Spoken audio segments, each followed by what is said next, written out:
I started was with connection, because by the time you're a social worker for 10 years, what you realize is that connection is why we're here.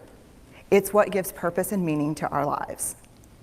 This is what it's all about. It doesn't matter whether you talk to people who work in social justice and mental health and abuse and neglect. What we know is that connection, the ability to feel connected, is neurobiologically, that's how we're wired, it's why we're here. So I thought, you know what, I'm gonna start with connection.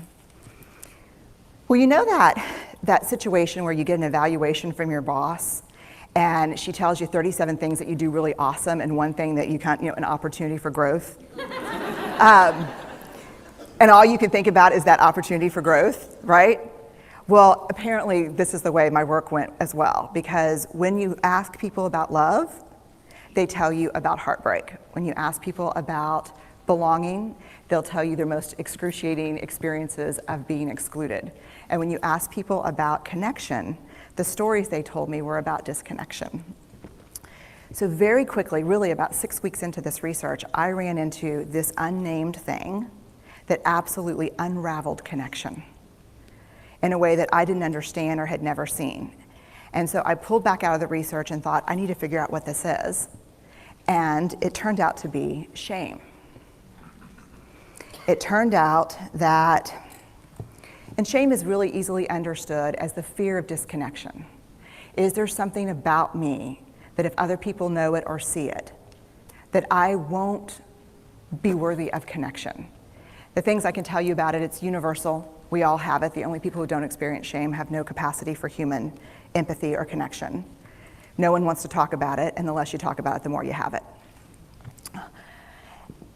What underpinned this shame, this I'm not good enough, which we all know that feeling, I'm not blank enough, I'm not thin enough, rich enough, beautiful enough, smart enough, promoted enough.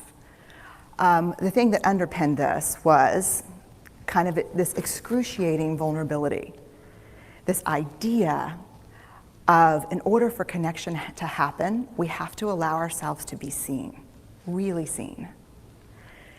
And you know how I feel about vulnerability. I hate vulnerability. And so I thought, this is my chance to beat it back with my measuring stick.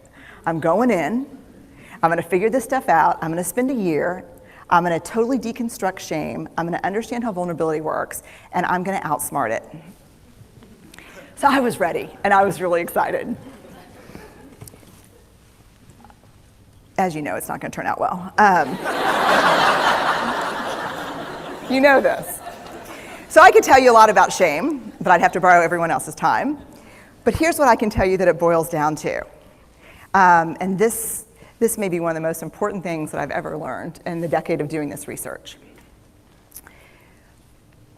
My 1 year has turned into 6 years, thousands of stories, hundreds of long interviews, focus groups. At one point, people were sending me journal pages and sending me their stories, thousands of pieces of data. And 6 years. And I kind of got a handle on it. I kind of understood this is what shame is, this is how it works. I wrote a book, I published a theory, but something was not okay. And what it was is that if I roughly took the people I interviewed and divided them into people who really have a sense of worthiness, that's what this comes down to, a sense of worthiness. They have a strong sense of love and belonging. And folks who struggle for it, and folks who are always wondering if they're good enough.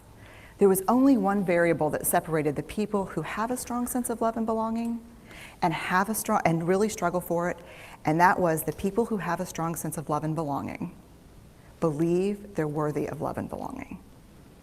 That's it.